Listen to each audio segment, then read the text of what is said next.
Good morning सभी को। नवरात्रि मुबारक। नवरात्रि चल रही है और लगभग एंड पे पहुंच गए हैं हम लोग, ठीक है। और एक बड़ा फेस्टिवल जो आपके करीब है वो आपकी अगवानी के लिए तैयार है, संडे को मनाया जाएगा, उसकी भी बहुत बहुत मुबारकबाद है। कल SHM पढ़ा रहे थे, एक बढ़िया सा टॉपिक हमने ख़त्म किया, सरल आवर्त गति का। बहुत से सूत्र बताए उसमें, बहुत से न्यूमेरिकल बताए। तो बहुत से सूत्र बताए, जितने थे वो तो सूत्र बताए हमने, वो अच्छी बात है। लेकिन बहुत से न्यूमेरिकल बताए, ये ठीक नहीं है, ठीक है। क्योंकि आंकिक प्रश्नों की कोई संख्या नहीं है और हम इतना ज़्यादा नहीं बता पाए हैं इस व्यवस्था से जितना बताने चाहिए। क्योंकि 1 से 2 न्यूमेरिकल्स लगाते हैं तो वीडियो 15 से 20-22 मिनट पहुंच जाता है। क्योंकि इस समय ऑफलाइन क्लासेस शुरू हैं और ऑफलाइन में भी हम आपको ये सब बताएंगे। तो जो कहीं पर यहाँ पर टेक्निकल है, जितनी व्यवस्था है, उसका आप भरपूर लाभ लें। आज लेसन है ऑसिलेशन और वाइब्रेशन, ठीक है। ऑसिलेशन और वाइब्रेशन, दोलन अथवा कंपन, दोलन अथवा कंपन, ये आपका नया पाठ, नई यूनिट तो नहीं है, उसी का पाठ है इस SHM में।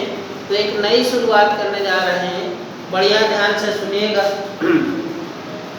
जब किसी दोलनकारी वस्तु को, दोलनकारी का मतलब होता है जो चल फिर रही हो, दोलनकारी वस्तु को माध्य स्थिति से, माध्य स्थिति का मतलब जैसे आपका सिंपल पेंडुलम हमने पीछे बताया था। सिंपल पेंडुलम एक उपकरण है और आपके लैब में भी है। जब आप लैब जाएंगे, प्रयोगशाला जाएंगे, तो वहाँ पर ये आपको प्रैक्टिकल भी करना होगा, फर्स्ट ईयर में है। यदि एक धागा लें और उस धागे की विशेषता होनी चाहिए, ना तो उसका कोई भार हो, ठीक है, भारहीन हो और पूर्ण लचकदार हो, मतलब कहीं से उसमें तनाव ना हो। यदि ऐसा कोई धागा हो और उस धागे के एक सिरे पर छोटा किंतु भारी कोई पिंड बांध दे और उसको किसी कुटी से या कील से, ठीक है, किसी आधार से लटका दे, बस ऐसे है, ये आधार है आपका, ठीक है, और यहाँ से लटका दिया गया, तो ये जो समायोजन बन के तैयार हो जाता है, इसे कहा जाता है सरल लोलक, सिंपल पेंडुलम। ये सिंपल पेंडुलम की साम्य स्थिति है जब ये अपनी स्वाभाविक स्थिति में है, इसमें कुछ भी नहीं किया, और इसे चाहे माध्य स्थिति कह लीजिए या साम्य स्थिति कह लीजिए, और जब इसको पकड़ करके खींच लेते हैं और फिर छोड़ देते हैं तो ये कंपन करना शुरू कर देता है, ठीक है। तो जब कोई दोलनकारी वस्तु जो कि दोलन कर सकती हो, उसको साम्य स्थिति से विस्थापित कर दिया जाता है, खींच करके छोड़ दिया जाता है, विस्थापित कर दिया जाता है, तो वह एक निश्चित आवृत्ति से कंपन करना शुरू कर देता है। अपनी निजी आवृत्ति होती है उसकी, ठीक है। तो ये उसकी नेचुरल फ्रीक्वेंसी कहलाती है, स्वाभाविक आवृत्ति, ठीक है। जब जिस पर हम कहीं बाहर से कुछ भी नहीं कर रहे हैं, उसको विस्थापित कर दिया और उसने कंपन शुरू कर दिया, तो जो उसके कंपन होते हैं, जिस आवृत्ति से कंपन होते हैं, उस आवृत्ति को कहा जाता है नेचुरल फ्रीक्वेंसी, स्वाभाविक आवृत्ति, ठीक है।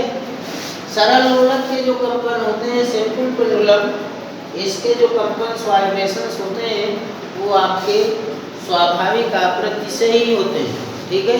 और वे कंपन जिन पर कोई भी वायु बल अपना प्रभाव नहीं डाल रहा होता है, ठीक है, उसे कहा जाता है मुक्त कंपन, फ्री ऑसिलेशन या फ्री वाइब्रेशन।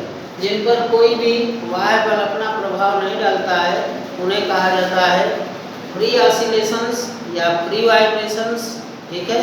मुक्त दोलन या फिर मुक्त कंपन।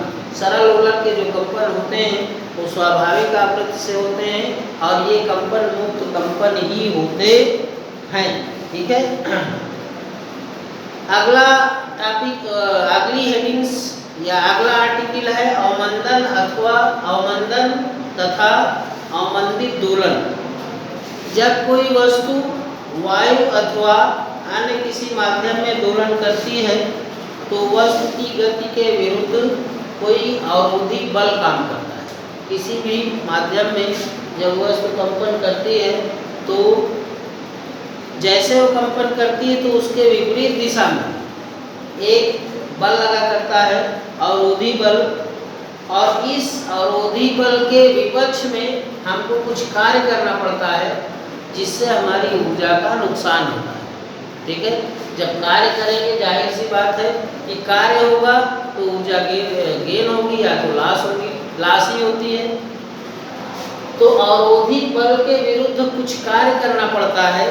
ठीक है, अवरोधी बल के विरुद्ध कुछ कार्य करना पड़ता है जिससे कुछ ऊर्जा का क्षय हो जाता है और जो आयाम होते हैं वो कंपन्स होते हैं उनका आयाम धीरे धीरे, जैसे पहले यहाँ से शुरू हुए कंपन यहाँ तक गए फिर आए। ठीक है, जैसे जैसे ऊर्जा घटेगी वैसे वैसे जो कंपन का आयाम है अभी तक यहाँ जा रहे थे, फिर और छोटे, फिर और छोटे, फिर और छोटे, कंपन्स का आयाम घटता जाता है। ठीक है, इन्हें कहा जाता है, ऐसे दोलनों को कहा जाता है अवमंदित दोलन। ठीक है, ऐसे दोलनों को अवमंदित दोलन, और इस क्षय को, जो ऊर्जा का क्षय होता है उसे कहा जाता है अवमंदन। ठीक है, सरल लोलक के कंपन, स्वरमापी के कंपन, ये ऐसे ही कंपन होते हैं, इनका एग्जाम्पल है।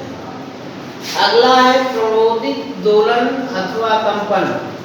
प्रणोदित दोलन, ये ध्यान दीजिएगा कि इस खंड में जो खंड आप पढ़ रहे हैं वाइब्रेशन या ऑसिलेशंस का, इसमें आपकी न्यूमेरिकल वैल्यू नहीं है, कोई डेरिवेशंस नहीं है। आपको ऐसी छोटी छोटी चीज़ें, और छोटा लेसन्स भी है, छोटा टॉपिक भी है, तो ऐसी चीज़ें ही आपको डिफाइन करनी होगी। ठीक है, मैथमेटिकल नहीं होगी, सारी चीज़ें थ्योरेटिकल ही होंगी, तो सैद्धांतिक रूप से ही आपको सब व्यवस्थित करना है, सबको बताना है। तो प्रणोदित दोलन अथवा कंपन, ठीक है, ऐसे दोलन जिन पर कोई बाह्य बल, जिन पर मतलब जो किसी बाह्य बल की आवृत्ति से कंपन करते हैं, ऐसे कंपन जो किसी बाह्य बल की आवृत्ति से, जब हम उस पर बाह्य बल लगाएंगे तो उसकी आवृत्ति से जब कंपन करेंगे तो ऐसे कंपनों को कहा जाता है प्रणोदित कंपन अथवा प्रणोदित दोलन। ठीक है, ये बाह्य बल की आवृत्ति से कंपन करते हैं। फ्री ऑसिलेशंस जो होते हैं उन पर कोई भी बाह्य बल अपना प्रभाव नहीं डालता है। ठीक है, और अवमंदित दोलन क्या होते हैं, जो जब दोलनों का आयाम छोटा होने लगता है ऊर्जा के ह्रास के कारण, तो उस ह्रास के कारण जब आयाम छोटा होता है तो वो दोलन कहे जाते हैं अवमंदित दोलन, और इस ऊर्जा क्षय को कहा जाता है अवमंदन। और प्रणोदित दोलन अथवा कंपन क्या है, जब कोई वस्तु बाह्य बल की आवृत्ति से कंपन करती है तो उन्हें कहा जाता है प्रणोदित कंपन। जितने भी तार वाले वाद्य यंत्र हैं, चाहे पियानो हो, ठीक है, सितार, गिटार, ये सब तार वाले बाजे होते हैं, उनकी जो ध्वनि उत्पन्न होती है वो प्रणोदित दोलनों के कारण ही होती है। ऐसे सभी वाद्य यंत्रों में नीचे एक खोखला बॉक्स लगा रहता है, ऊपर वायर्स होता है। वायर्स को जब हम इधर उधर करते हैं वहाँ से कंपन पैदा करते हैं। ठीक है, तो नीचे खोखले बॉक्स में बड़े आयाम के कंपन उत्पन्न होने लगते हैं, इसलिए हमको उस वाद्य यंत्र की आवाज़ सुनाई देने लगती है। कहाँ पर बड़े आयाम के कंपन हो जाते हैं, खोखले बॉक्स में जो लकड़ी का नीचे लगा होता है। तो ये प्रणोदित दोलन है आपके। बाह्य बल की आवृत्ति से मुक्त दोलन अपनी निजी स्वाभाविक आवृत्ति से। अवमंदित दोलन जब कंपन का आयाम छोटा हो जाता है। अवमंदन की क्रिया जो ऊर्जा का क्षय होता है। प्रणोदित दोलन बाह्य बल की आवृत्ति से। तो इतनी चीज़ें हम इमेज आपको दे रहे हैं। अब कल अनुनाद नेक्स्ट लेक्चर आपका होगा रेजोनेंस का।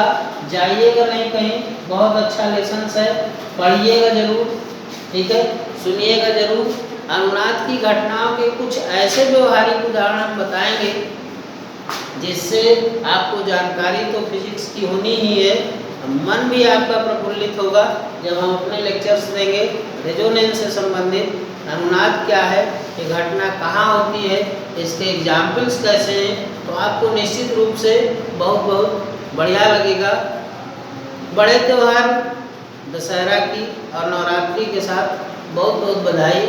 अगले लेक्चर